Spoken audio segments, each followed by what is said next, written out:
Welcome today here. I'm on the hunt in Germany for the most energy efficient buildings and building solutions. And I'm here in Berlin with Priedemann Facade Engineering and Consultancy. Today I'm here with Misha Pavelka, with the CFO and Global Business Development Head. So thank you so much for having me and showing me around. There are how many facade? 60 life-size samples of the newest facade applications. And of course, in Germany, building codes have evolved long ago.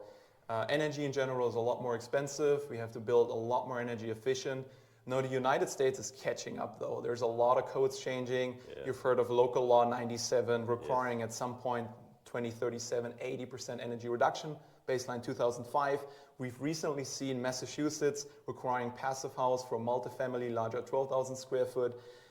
There's a lot of changes. And one thing that you showed me today is very unique. While you have a facade consultancy branch, digital twin, engineering, you have an R&D department. That's correct. And the active cavity transitioning facade is something that stood out to me because it looks like you managed to reduce, in particular, cooling loads, and with this, the energy used in the building with a low embodied carbon impact. Can you tell me a little bit about what drove you to develop the ACT facade and how it may be used in the United States? Yeah, originally it was basically developed for an owner in Germany. He wanted to have an old glass building a few years ago, which was already impossible because of the German or European energy efficiency laws. So we need to develop something which allows him to have an old glass building. And we researched in regards to the double skin facade and so on and so forth. It became all so complicated. And finally, we developed together with our partners, Transolar and Schueco at this time, a facade which we call active cavity transition. And this is basically that it's a double skin facade, but the second layer of the facade is not a glass, it's the inner blind. So it's fixed in a zipper profile inside. And when you need a glare control, the blind is going down and we are starting to exhaust the air between this existing cavity. And this is so interesting because most of the time in many regions of the world, you need a blind anyway. It's anyway there. We are working with a standard unitized system. You have in a certain way a HVAC system in your building most of the time.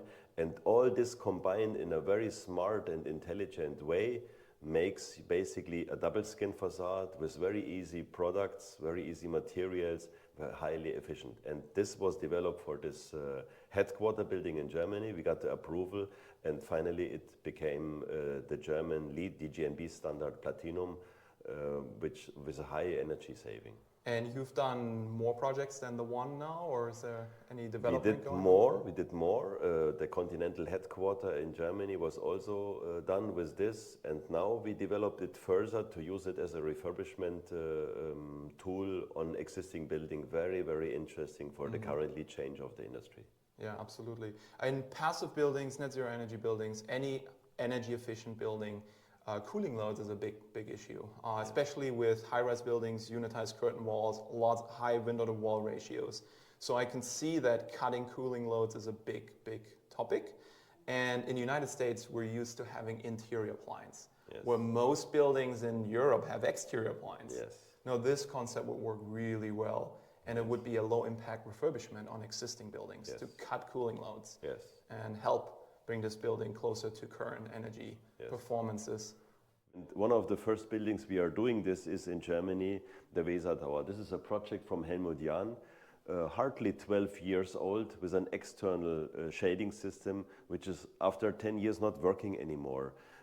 It is falling down, the sensors are not working, so the whole electricity is getting refurbished. And the question is what to do with the overheating of such a building. Tenants getting uncomfortable, really don't want to use the office anymore. They are moving from the hot surface of the facade towards the inside of the room, and simply the space cannot be used. So the client asked us what we can do to improve the conditions of this building, especially in the south facade. And we developed the solution with the ACT facade. This is the external shading. It will stay as such to maintain the architectural intent of the building. You can also see there are ventilation openings in this area, and we are adding now the ACT facade inside. We are changing the existing blind system to an ACT facade system, and we are changing this openable panel into a panel with a ventilation. We tested it intensively for some time. We used a room here. You can switch. Used a room here. We did the sensors. We did the real conditions. We did a real comparison between the old external blind system and the new ACT system. We did all the sensors outside to have a real measurement. And the result basically shows that the solution with the ACT facade is with the temperature, with the internal temperature exactly in the band which was originally designed, and therefore very much suitable for the solution, and is going right now in the execution on site. So this is a big model we made basically to compare our ACT facade together with typical other facade system which might be similar in performance in a certain way. So we have here a classical double skin facade, a closed cavity facade, something we use in Europe a lot in the past, box window type, and then our ACT facade. Let's look around to see how it looks on the carpet space. So see, classical double skin facade. I can even go in between. You always need a walkway, you have a second glass, you need to clean and maintain it. Then last years became prominent closed cavity facade, used in a certain way, but has its own challenges inside, and it comes with a price tag, and still you lose space. Box type window, which is combining in a certain way the advantages of this system in an easier way, and this is the ACT facade. Classical unitized system, the roller blind system, and basically the carpet space is going until the glass area of the typical facade. So this is the comparison. So Misha, when you compare the double skin facade with the ACT cavity transitioning facade, and we're looking at New York City where rentable floor area is extremely expensive, how much are you actually saving by having the ACT facade that performs very similarly from a solar heat gain perspective, U-value perspective, to the double skin? What is the approximate saving? What can we see here? I mean, we are demonstrating a 650 millimeter. Of course, this is a very customized solution. And as I said before, the magic happens in the HVAC system and the combination of the sensors, the ACT, the transparency of the screen, the HVAC system itself, and the same as with a double skin facade. There is no standard, it's all customized solutions, but in general, you can see you save maybe more than half a meter. Okay, and the advantage is that we just have a basic curtain wall, as we can see, unitized curtain wall, and the sun hits the facade from the exterior. We're concerned about overheating. Typically that radiation penetrates to the interior, where it heats up the interior. The air conditioning has to work real hard. That's where we get those cooling loads. So I see there's a tightly integrated blind here that comes down. Exactly, this is the blind, comes down, we're exhausting the air in between. The radiation is basically cooling the cavity. And what happens, the blind, which becomes your inner surface of the building, has a lower temperature than the heated glass surface. So comfort is higher.